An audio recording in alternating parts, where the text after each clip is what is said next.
क्या सीएम है। सीएम हो तो ऐसा क्या धड़ाधड़ फैसले लेता है। थलपति विजय के मुख्यमंत्री बनने के बाद कुछ इसी तरह की चर्चाएं चल रही हैं। एक तो वो खुद अभिनेता से राजनेता बने हैं, तो थोड़ी एक्टिंग तो आपको ज़रूर देखने को मिलेगी, लेकिन वो एक्टिंग लोगों की सेवा की हो, वो एक्ट लोगों के बेहतरी और भलाई के लिए हो तो ज़्यादा बेहतर होगा। बहुत सारे लोगों के मन में एक्सपेक्टेशन होती है कि भाई पॉलिटिशियन जो काम का वादा करते हैं वो पूरा नहीं करते, इसलिए तमिलनाडु की राजनीति में ऐसा अक्सर देखा गया कि सच्चे और अच्छे अभिनेता जो कैरेक्टर्स निभाते हैं फिर उन्हें पॉलिटिक्स में मौका दिया जाता है ताकि वो नेता बनकर अच्छे और सही तरीके से लोगों की सेवा कर सकें। तमिलनाडु में 4 दिन तक चले राजनीतिक उतार चढ़ाव और सस्पेंस के बाद आखिरकार थलापति यानी सी जोसेफ विजय ने मुख्यमंत्री पद की शपथ ली। ब्लॉकबस्टर फिल्म जैसी वो पूरी सिचुएशन थी और राजनीतिक हलचल देखने को मिली 4-5 दिन तक, और उसके बाद सीएम की कुर्सी तक थलापति विजय पहुंचे और अपने पहले ही संबोधन में उन्होंने साफ कर दिया कि तमिलनाडु में सत्ता का केवल एक ही केंद्र होगा और वो खुद हैं। मुख्यमंत्री बनने के बाद विजय ने कहा कि मेरे अलावा कोई दूसरा पावर सेंटर नहीं होगा, सत्ता का एकमात्र केंद्र मैं खुद ही रहूंगा। और इस बयान को गठबंधन और सहयोगियों और राजनीतिक विरोधियों दोनों के लिए एक बड़ा संदेश माना जा रहा है। नमस्कार, मैं हूं आशीष त्रिपाठी आपके साथ, और थलापति विजय के इस बयान को थोड़ा डिकोड करने की कोशिश करते हैं। देखिए, मंच पर अगर आप तस्वीरें जब दोबारा देखेंगे तो जब ये शपथ ग्रहण कार्यक्रम हो रहा था इंडोर स्टेडियम में, तो उस स्टेडियम में मंच पर राहुल गांधी नजर आए थे, उनके साथ और भी कुछ नेता मौजूद थे। तो इस बयान से उन्होंने एक बार ये फिर साफ कर दिया है कि समर्थन सरकार बनाने के लिए लिया गया है, लेकिन डिसीजन मेकिंग टीवीके और थलापति विजय की ही होगी, क्योंकि पार्टी का गठन, सत्ता में आने का प्रयास और ये चुनाव लड़ना सिर्फ और सिर्फ प्रदेश की जनता के हित को ध्यान में रखते हुए निर्णय लिया गया। और बहुत सारे चूंकि पॉलिटिकल बयानबाजियों का भी दौर चल रहा है, तो ऐसे में कई बार इस तरह की चर्चाएं भी चल पड़ी कि राहुल गांधी का उसमें कहीं दखल ना हो, क्योंकि राहुल गांधी केंद्र के नेता हैं, राहुल गांधी कांग्रेस पार्टी के प्रतिनिधि हैं, और वहाँ पर अब वो जिस तरह से सत्ता में एक बहुत बड़ा बदलाव देखने को मिला, तो जब वहाँ पर एक पिछली सरकार की अगर हम देखें तो वहाँ भी कांग्रेस का समर्थन था, और यहाँ अब जो नई सरकार का गठन हुआ यहाँ भी कांग्रेस का समर्थन है। वहाँ पर कांग्रेस का दखल ज़्यादा था, लेकिन यहाँ पर कांग्रेस का दखल बिल्कुल भी नहीं होगा। एक सहयोगी के तौर पर जितनी उनकी सलाह ली जाएगी या मानी जाएगी उतना ही उनका दखल होगा। ये थलापति विजय ने मुख्यमंत्री बनने के बाद अपने पहले संबोधन में बिल्कुल स्पष्ट कर दिया। विजय ने अपने संबोधन में खुद को थम्बी यानी छोटा भाई बताते हुए कहा कि उनकी सरकार पर किसी भी सहयोगी दल का दबाव नहीं चलेगा। उन्होंने विरोधियों को भी चेतावनी भरे अंदाज में एक संदेश दे दिया। विजय ने कहा कि मैं खुद गलत नहीं करूंगा और अपने साथ किसी को भी गलत करने नहीं दूंगा। बोल उनके प्रदेश की जनता को संबोधित कर रहे थे, लेकिन संदेश उनके सहयोगी पार्टियों के लिए भी था। अगर किसी को मन में कोई गलत इरादा है तो वो उसे तुरंत वहीं छोड़ दे। मुख्यमंत्री विजय ने सरकार गठन में समर्थन देने वाले सभी दलों का मंच से धन्यवाद भी किया। मारने के बाद थोड़ा सहलाना भी पड़ता है। उन्होंने कांग्रेस सांसद और लोकसभा में नेता प्रतिपक्ष राहुल गांधी को अपना भाई बताया।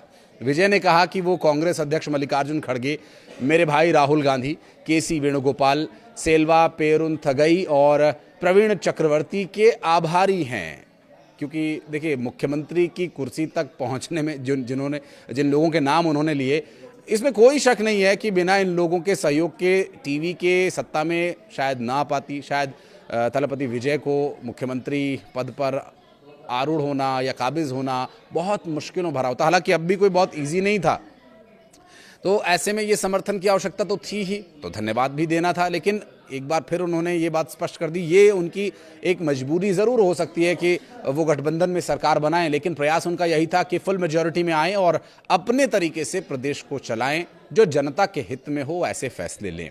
हालांकि इन सब चर्चाओं के बीच उन्होंने मार्क्सवादी कम्युनिस्ट पार्टी नेताओं पी शरणमुगम और सुवेंकटेशन वीसी के नेताओं थोल थिरुवामलन, रवि कुमार और वन्नियारासु और सीपीआई नेता एम वीरा पांडियन का भी धन्यवाद किया। उन्होंने टीवी के कार्यकर्ताओं और वर्चुअल वॉरियर्स का भी विशेष रूप से आभार प्रकट किया।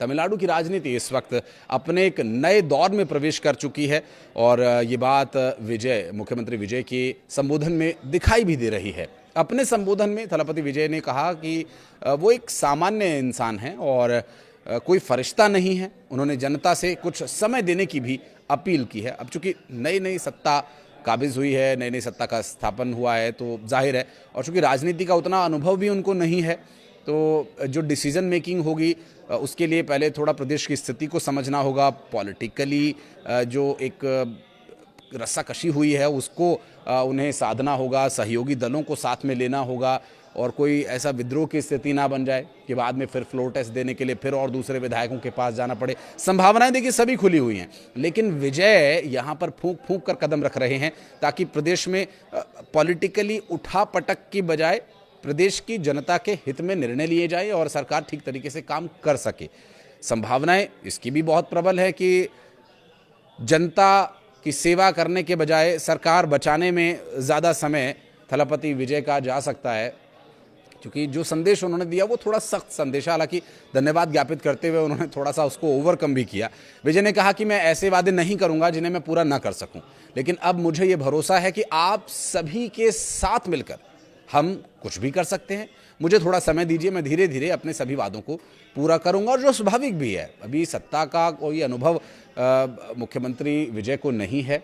ऐसे में कुर्सी पर बैठने के बाद जब वो खुद को पावर सेंटर बता रहे हैं तो उन्हें समझना भी पड़ेगा कि तमिलनाडु की राजनीति अब तक कैसे चलती थी, डिसीजन कैसे लिए जाते थे, क्योंकि प्रदेश में जो जनता ने उन्हें अपना हीरो चुना है। अब ये फिल्मी पर्दे वाला हीरो नहीं है, ये असल धरातल पर काम करने वाला हीरो साबित होगा या नहीं, ये तो खैर भविष्य के गर्भ में छिपा हुआ है। उसे लेकर प्रदेश की जनता का भरोसा कहीं डगमगाने ना लगे, क्योंकि डीएमके, आईएडीएमके जैसी बड़ी पार्टियां, पुराने धुरंधर पहले से ही प्रदेश में मौजूद हैं और वो सरकार बनते ही उनके वादों को गिनवाना शुरू कर देंगे कि देखिए इन्होंने तो ये भी काम नहीं किया, ये तो बहुत सारे वादे कर रहे थे, हीरो बन रहे थे। बहुत सारी बातें पॉलिटिकली पहले भी कही गई थी। हालांकि अब सत्ता में आने के बाद वो विपक्ष के हमले और तेज हो जाएंगे, इस बात को ध्यान में रखते हुए उन्होंने पहले ही जनता से हाथ जोड़कर बड़े विनम्र तरीके से थोड़ा समय मांगा है। उनका ये कहना है कि मैं जनता के एक पैसे को भी हाथ नहीं लगाऊंगा। मुख्यमंत्री विजय के साथ टीवी के 9 अन्य मंत्रियों ने भी शपथ ली है, जिन्हें विभागों का बंटवारा अभी स्पष्ट तौर पर नहीं हुआ है, लेकिन काम शुरू हो चुका है। सबसे चर्चित चेहरों की यदि बात करें तो एआईएडीएमके के वरिष्ठ नेता के सेंगोट्टियन इसमें शामिल रहे, जिन्होंने कभी एमजीआर और जयललिता जैसे बड़े दिग्गज नेताओं के साथ काम भी किया था। इसके अलावा विजय के बहुत करीबी रणनीतिकार माने जाने वाले अघाव अर्जुन टीवी और फिल्म जगत से जुड़े अपनी प्रभावशाली शैली को लेकर मशहूर राजमोहन डेंटिस्ट से नेता बने डॉक्टर टीके प्रभु और कैबिनेट के सबसे युवा मंत्री एस कीर्तना ने भी यहां शपथ ली थी, जिनकी जिम्मेदारी अब प्रदेश की जनता के प्रति जवाबदेही की होगी। सीपीआईएम, वीसीके और आईयूएमएल के जिन नेताओं ने टीवी के सरकार को समर्थन दिया है, वे पोर्टफोलियो पर चर्चा पूरी होने के बाद में मंत्री पद की शपथ ले सकते हैं। विभागों का बंटवारा अभी बाकी है।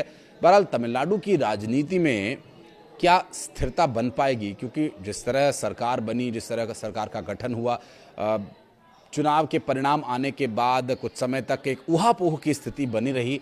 संभव है विजय के लिए राह आसान तो नहीं होगी। उन्हें वही फिल्म्स में जो निभाए हुए उनके एक हीरो वाले जो कैरेक्टर हैं वो अब रियल लाइफ में निभाने पड़ेंगे। एक तरफ से कोई खींच रहा है, दूसरी तरफ से कोई खींच रहा है, सहयोगी दल हैं तो कुछ ना कुछ एक्सपेक्टेशन लेकर के तो वो भी इस सत्ता के साथ जुड़े होंगे और उन्हें कहीं ना कहीं एक्सपेक्टेशन होगी कि बहुत ज़्यादा उन्हें पॉलिटिकली एक्सपीरियंस तो नहीं है, तो उनको अपने साथ अपने विचारों को मिला करके कुछ निर्णय लिए जाएं। लेकिन एआईएडीएमके, डीएमके जैसे बड़ी पार्टियों का जो अनुभव है वो थोड़ी मुश्किलें, थोड़ी रुकावटें उनके लिए ज़रूर पैदा कर सकता है। लेकिन अब यहाँ पर देखना होगा कि फिल्मी पर्दे पर दमदार किरदार निभाने वाले सी जोसेफ विजय असल ज़िंदगी में जब चुनौतियों का सामना करेंगे तब वो कैसे निर्णय लेते हैं। आप कुछ कहना चाहें तो बताइएगा कमेंट सेक्शन में। वीडियो को यहाँ तक देखने के लिए बहुत बहुत धन्यवाद।